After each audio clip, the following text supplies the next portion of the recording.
Hey everyone, it's Eric Cross from Fantrax HQ. Got a couple big pitching promotions this weekend. Brendan McKay made his major league debut yesterday, looked really good. Went 6 shutout innings with 3 strikeouts. Had a no-hitter going into the 6th inning. And now we got Dylan Cease making his debut on Wednesday.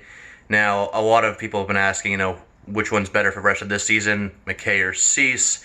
And if you only got enough budget, or you only can really go after one of these guys on the waiver wire or on your weekly fab leagues, then I would go with McKay for this year. Long term, that's a different debate, but for this year, McKay, even though he's kind of come up a little quicker than Cease did through the White Sox system, McKay's the more advanced pitcher. He's got better command, better control, which has really kind of been hindering Cease this year at AAA.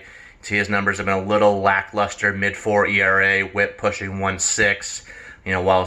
While McKay was dominating with a 1.30 ERA and an 0.81 WHIP. Cease has the better strikeout potential, I will say that, even though McKay had a higher K rate this year. But long-term, I expect Cease to be the bigger strikeout guy. He's got a big fastball, curveball combination, which are both easily plus pitches. Everything else for him is kind of behind the changeup and his little slider cutter hybrid he throws, both behind but usable 3rd and 4th pitches.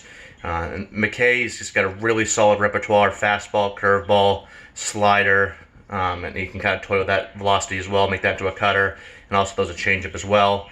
None of those are quite on the level of Cease's fastball, curveball, but at the same time, like I said, he does command them better and can really just mix up his pitch as well. Used to be a kind of fastball dominant guy, but he's really kind of gotten better at that. So for this year, if you only can really go after one in redraft leagues, I would go after Brendan McKay over Dylan Cease. I expect better results the rest of this year with a pretty solid ERA and WHIP and a K rate probably right around 8 to 9 strikeouts per inning. As well as the Cease, he'll get the Ks, but I think the ERA and WHIP might kind of mirror what he's shown in AAA this year with a mid-4 ERA and WHIP around 1.5 or so.